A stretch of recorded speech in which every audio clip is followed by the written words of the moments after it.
What's up, everybody? It's Vicious here, and I'm watching this video from Born to Game. I was actually looking up some Forspoken gameplay because I heard there was some new gameplay or whatever. But this came up when I typed in Forspoken, and of course, you know, the negativity has to come through somewhere. I don't know. I don't know if it's going to be negative or not, but let's take a look at it. It sounded negative from the little bit I heard. Let's go. Welcome back to Forspoken. I believe this game has dug itself into a big hole that is never going to escape from. There are lots of different reasons. I've been sitting there doing research, looking at other videos, even looking on Wikipedia, Google searches and things like that. And I found information that a lot of players are not going to know about. And we're going to start this one off. Square Enix are putting this game onto the market for as much as any other AAA title. Forspoken comes in at £65 for the base edition of the game on Steam, and it's £90 for the bigger edition, which just features a few digital goods and a future DLC for the game. Forspoken has been developed by Luminous Productions, which had a different name in the past, and they have only ever had experience developing Final Fantasy 15. That's literally all they've worked with, but they weren't the sole developers for Final Fantasy. There were 6 other branches that developed the game with them. But now they're being thrown in at the deep end, releasing their own game, which would not be bad. But did you know that you can hurt yourself in Forspoken using your spells? The game is also being designed to work around terrain traversal speed. Okay, so here's the thing that I'll say, right? In Forspoken, I don't think you can hurt yourself. You can make yourself flinch. Like, you can lay down like a pool of fire or walk through fire and you'll be like, ugh.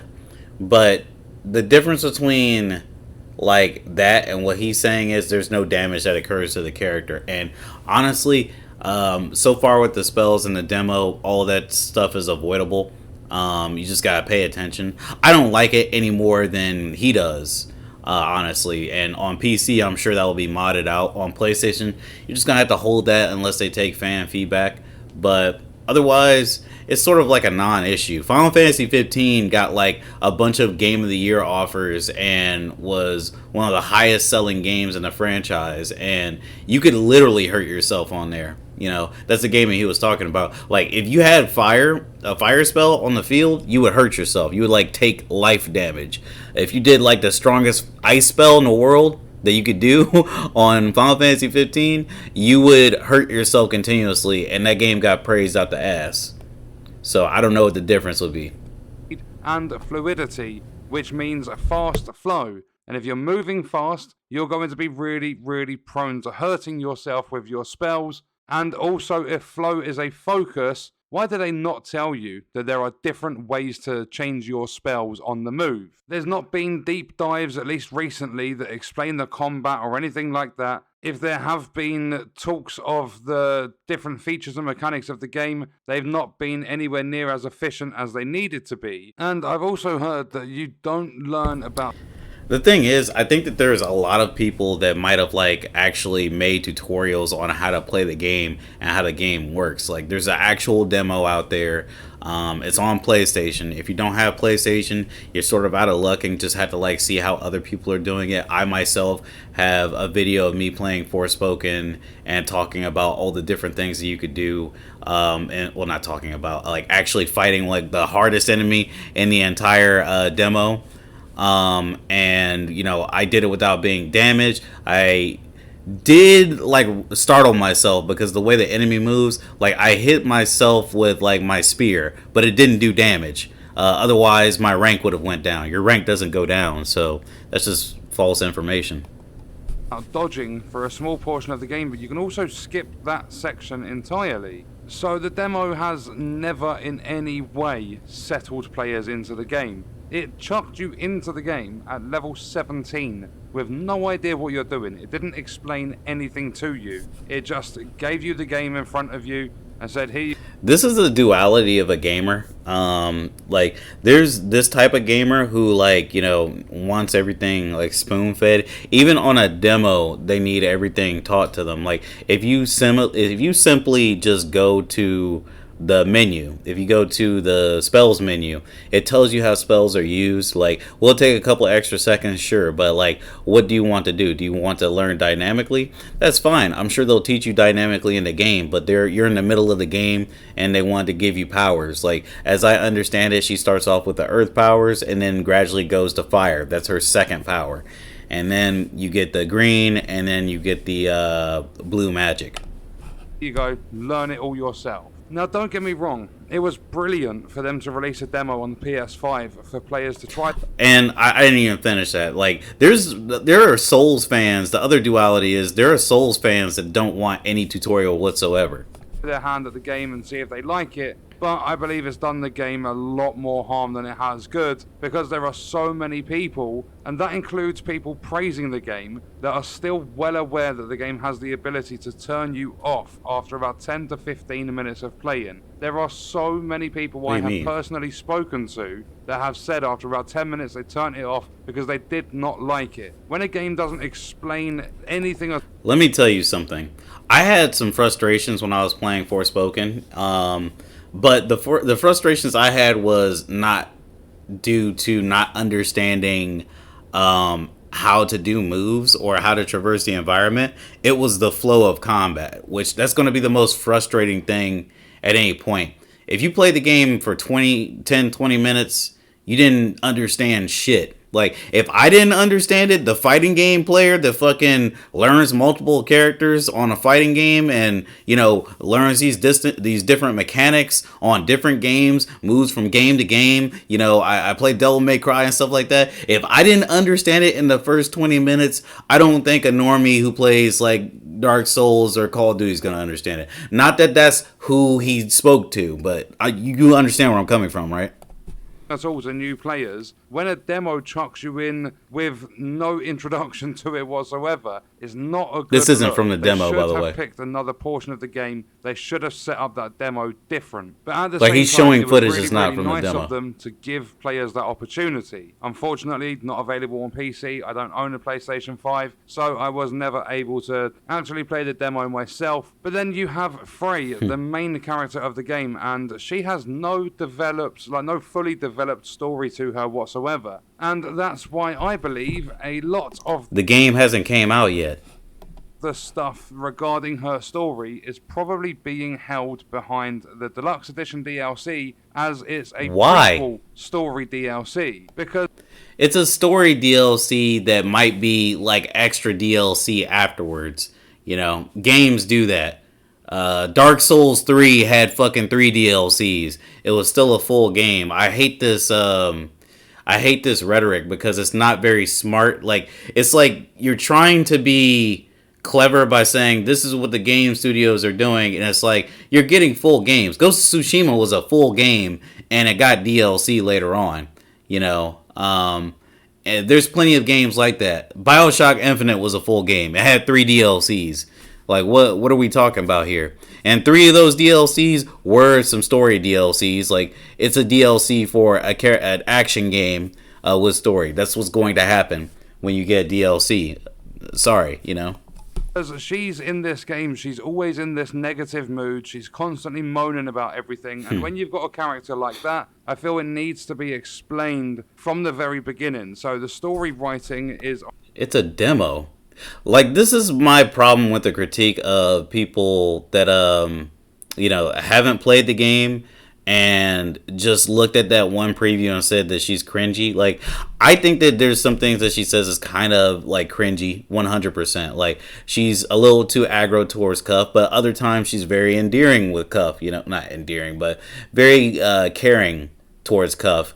And Cuff, you know, congratulates her. And it's a really weird dynamic I don't understand. But then again, we're in the middle of the game. You know, we're not at the beginning of the game. So I don't question it too much. I just want to see what it's about, you know. I'm more of a gameplay guy than anything. If a story is whack, I can forgive it if the gameplay is good. And I think the gameplay is good.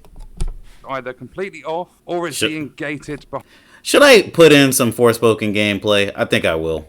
behind a paid DLC. The combat in this game, there's so many things that are just wrong with this game, in my opinion. Like, the combat wasn't introduced properly, and not only that, I found out through other content creators getting to go to events and play the game in a bigger portion than the demo, I found that you don't unlock melee combat. It's not introduced into the game until you are around 5 chapters in, which is a few hours into the game. So you're in a fast-paced game using spells, which you're not going to be able to move around too quick.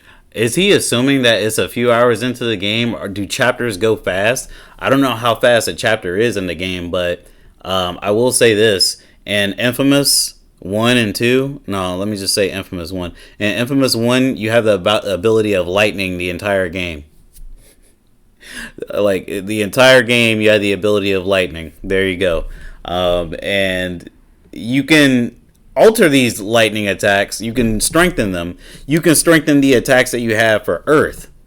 But, you know, there's no chapters you go through for Infamous to get your secondary power. It's just, you know, that's it.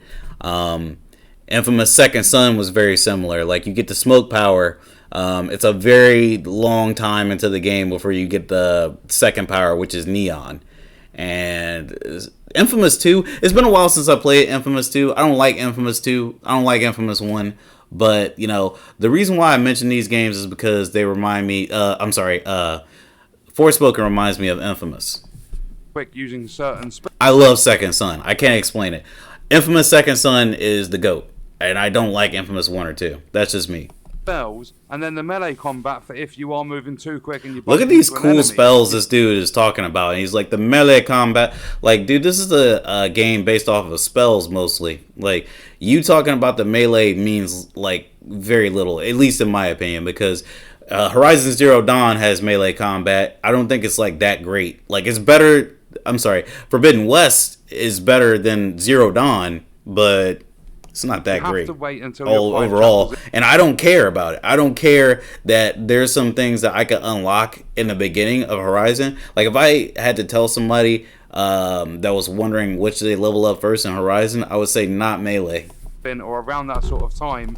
And in this game, it's a bit different, but yeah.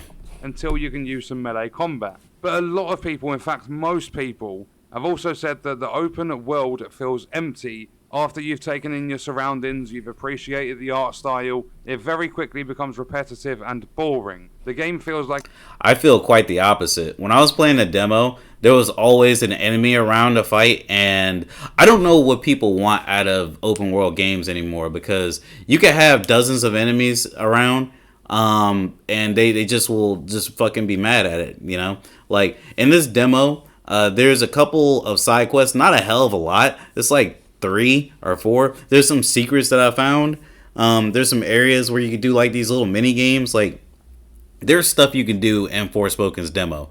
Like, if you have a PS5, you can go play it. But there's stuff you could do in the demo. There's places, there's sub bosses, there's little enemies that are stronger than other enemies that carry, well, I would assume should carry more stuff, but don't give it to you in the demo. But yeah, I disagree. There's always something to fight. There's always things to experiment with. The last couple times I played the demo, I was experimenting with switching spells. Like, she has ways to switch quickly from magic to magic. So to get to Earth, she brings up this Earth spike like a Earthbender, and she flips back to get the... what is it? To get the melee, she can drag you in with like a lava whip or whatever, and then you can like kick them backwards. Like, there's some combat depth to Forspoken that did not exist in Infamous. And if we're going to be using Infamous as like the base, I would say that this is like the spiritual successor, like I've said before. Kind of like how Jak and Daxter, the precursor Legacy, was the spiritual successor of Crash 1, 2, and 3.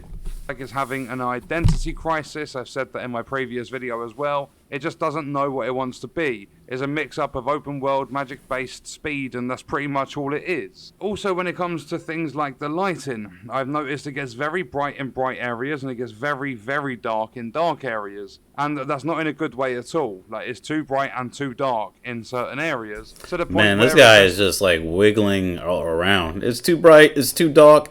Like, listen, from what I had played in the demo, I think that it was really bright in some areas and like it was not doing the game any favors, but the game doesn't look bad by any means. Like, it looks way better than Elden Ring. Like, I'm going to keep it G with you. An inconsistency that's going to annoy players. And I feel that Square Enix are trying to use their funding and stuff to push this game as a AAA title, when realistically it should be marketed as a AA title. I think £40 would have been a much more fair, like, asking price than £65. And yo, gamers are so cheap nowadays. Like, I hate this. Like, this has got to like slow down a little bit. You could say I'll wait till it goes on sale, and I think that's completely fine. Saying it's not worth the full AAA price is kind of stupid. Like, it's literally it's using Unreal Engine, right? The latest, no, or is it the Athia engine? Whichever engine is using, it's like the latest engine that Square Enix is using. And Square Enix was so confident in that they made a rough draft and called it Project Athia or Athia, whatever. And from that, we got Forspoken. So they have utmost belief in this project. And it's just so off-putting when you see the lack of effort in many, many aspects of the game. But not only that, I'm not seeing much talk from anyone around the game leading up to its launch. And that's when the real hype should be building. People are talking about this game, but every time they talk about this game, a bitch always has to say something negative. Like, I bet you if somebody said something about this game to this dude that was positive, he would be like, yeah, but the lighting is too light and too dark. Piece of this game. But with that, I do still stick to my word. I will be buying the game. I'll give you my first-hand impressions and stuff. I'll actually get experience and let you know what I think of it when I've played it on full release. But I can't see this game doing very well. In fact, I think being in the top 50 of most wishlisted games on Steam at the moment, I think this game's going to be pretty much DOA. It's going to get an okay amount of launch sales, but the hype will... Yo, people saying that a single-player game is going to be dead on arrival is fucking weird to me. Like, it's funny saying that to Raz, I guess, some people that like multiplayer games, but...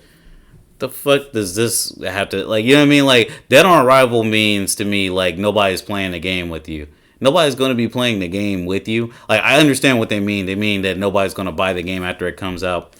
I don't think that's the case. I think people are like, they're too focused on a fucking trailer with like a small bit of dialogue, and some people are actually focused on the fact that she's just colored. You know, that's it. And I think that that's fucking disgusting.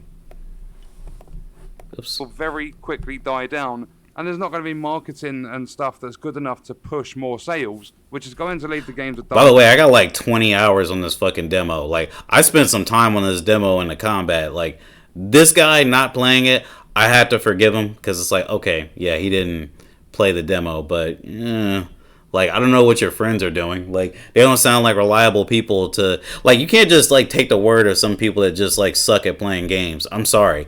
Like, I don't do that. Off. It's just going to go on discounts very quickly, and all the time from the developers and everyone else involved with the development of the game is going to go down the drain. And I personally think this might fall down to a lead/management issue in the development studio, just not knowing how to direct the game development and missing out crucial information for players, like hurting yourself with your own spells, and then also... you don't hurt yourself with your own fucking spells, man. Like, this is what happens when people, like, take advice and like listen to people. Like, the person he heard that from probably like fucking, I don't know, like they did a spell and they're like, wait a second, she flinched. Like, I never seen my character lose fucking health, and I never seen my fucking my what is it, my style gauge go down. I never seen that shit. I'm not telling players that you don't actually have to be forced to break out of the immersion when you're switching out your spells and stuff. But I also do put some of the blame onto Square Enix as well for spells and stuff. But I also do is that you don't actually have to be forced to break out of the immersion when you're switching out your spells and stuff. The fuck is he talking about? I don't know. Is there a way to switch out your spells without like going to the menu? I don't know. I don't really care that much. I actually like the menu. You know, I play Horizon. I switch my shit like through a weapon wheel. It's fine. Ratchet and Clank, switch it through a weapon wheel. I don't care about no fucking immersion. I just want to use a different weapon.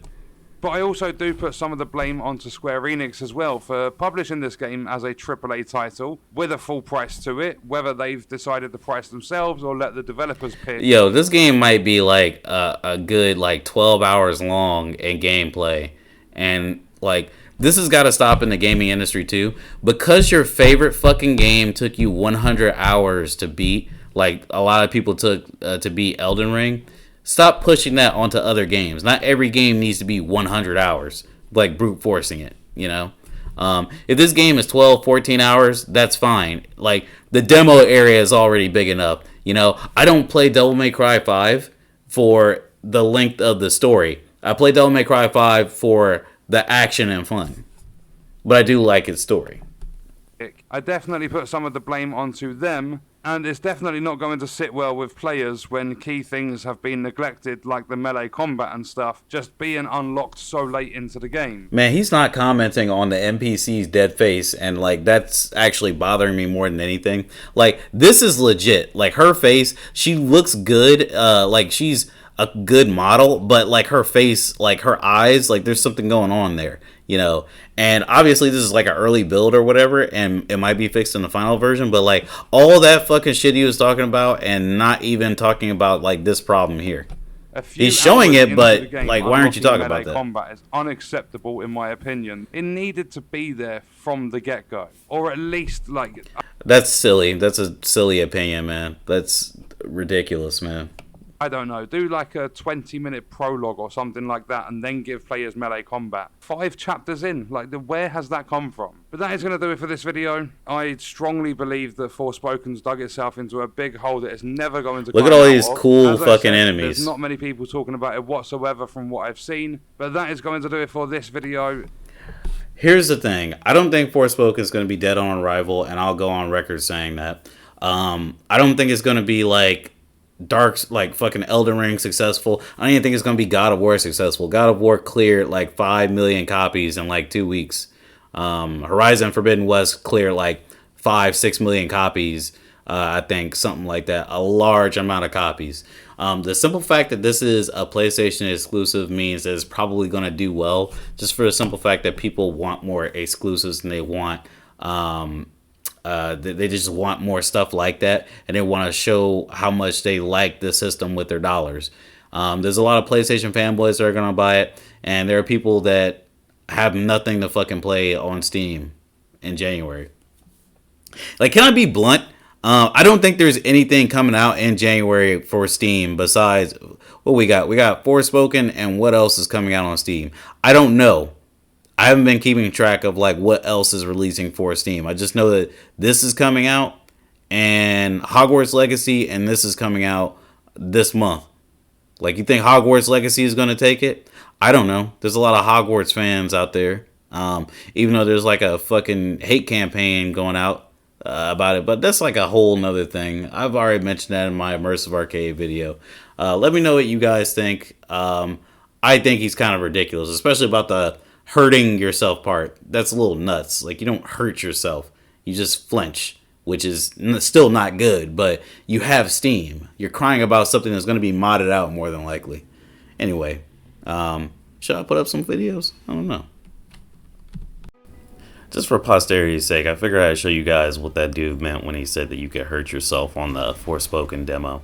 So you can make yourself flinch, but you will not take any like health damage.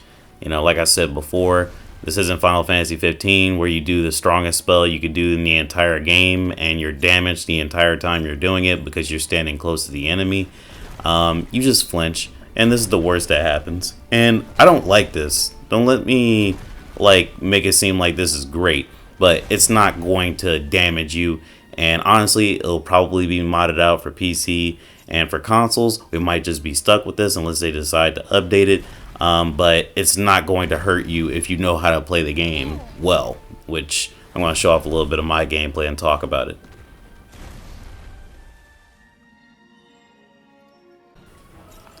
Alright, so I'm showing off a bit of my gameplay for Forspoken.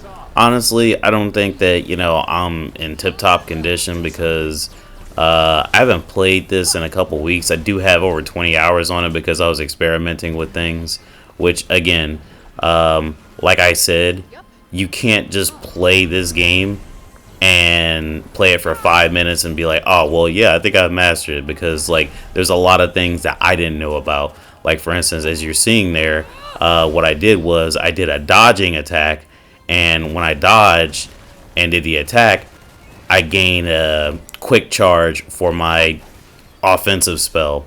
And you get a quick charge for your offensive spell by doing support spells as well. But the game does not tell you that. It definitely does not tell you that. And you have to figure it out. Well, you know what? I lied. It does tell you that. You know why it tells you that? Because there's actually a tutorial when you press the touchpad. It does tell you that if you look for it. But if you don't look for it, I can see where you might be confused. I found out on my own after experimenting. And I was experimenting when I re-downloaded the demo, which evidently got an update. I was experimenting with her ability that I forget what it's called. Is it like wire snatch or something along those lines? Well, whatever it is, it reminds me of wire snatch from Devil May Cry 5. But it brings you closer to whatever area that you've targeted. So you can target enemies with it and you can parkour over them, which I found to be pretty interesting. I think it's like a tight timing. Like, it seems like it might be a bug, but it's still cool. As you can see there, I dashed and I did a close range attack, and I did a fully charged fire blast in front of the opponent. And you can upgrade the spells and all sorts of things within the demo, which I guess they don't really tell you about it, but if you discover it, like, it's something that's pretty interesting, because you can upgrade your stuff to the point of not costing you stamina when you use it. You can upgrade your dash to the point of being able to dash without costing any stamina too. It's all really cool, and I think that it's something that people definitely sleep on. Like, look at this, man. Like, somebody thinks that this game just sucks. Like, they only spent 5 minutes playing this. It doesn't do the game justice, and it's hard to believe those people, right? Like, if you think Infamous was cool, and I've said this a lot, if you think Infamous was cool, you should think that this game is cool too, because it has very similar concepts in fighting, except it's more stylish. As you can see, there's a style meter. At first I was like, man, why does this game even have a style meter? Because it doesn't make a lot of sense, because it doesn't seem like you can do like Devil May Cry stuff. But once you learn how to balance the support skills with your offensive skills that are unique with each elemental type, which you only get 2 in a demo, you're supposed to get 4 in total, at least I believe, on Forspoken. You get 4 in total. Like, this is going to be even crazier. You'll be able to do so much stuff, be so creative, mix so many magic spells. And on this demo, most of the enemies are weak against your fire spells as opposed to your earth spells. So, there's not a lot here that's like super crazy for the earth magic. But, I'm holding out hope for when the game comes out. Which, by the way, one more thing I want to talk about. I had to like re-record this video because for whatever reason I had this recording in WEBM format before. The PC specs came out for Forspoken. I think I want to get this on PS5. People said that this runs horrible on PS5. It doesn't run horrible. I think the frame rate, if you put it on performance mode, it switches from like 720 to 1080 at some points, but they said it's going to stabilize on the final version. We'll see, but the specs for the PC version seem unreal. I feel comfortable in saying that either it's going to be very poorly optimized, or this game is going to be like another Marvel, like Cyberpunk 2077 on PC. Because that game really is, I don't care what people say, that game was a marvel on PC if you had the correct specs. But if you didn't have the correct specs, then, of course it sucked. And it was glitchy regardless, but still, if you had like a RTX 3090 or whatever, it was like one of the prettiest games ever made. But I don't know if this game is going to be the same way. Who knows? Probably not. It could just be bad optimization, but it's also going to be 150 gigabytes on PC. So, in case you didn't know, you're hearing it here. If you have a PS5 and a PC, I'd probably get it on PS5. I was going to get it on PC for the mods, but maybe I'll get it in a couple years when I have my degree and it's like $5. I'll look back, get this game, and have fun with it. But that's all I got for this video. I'll catch you guys later.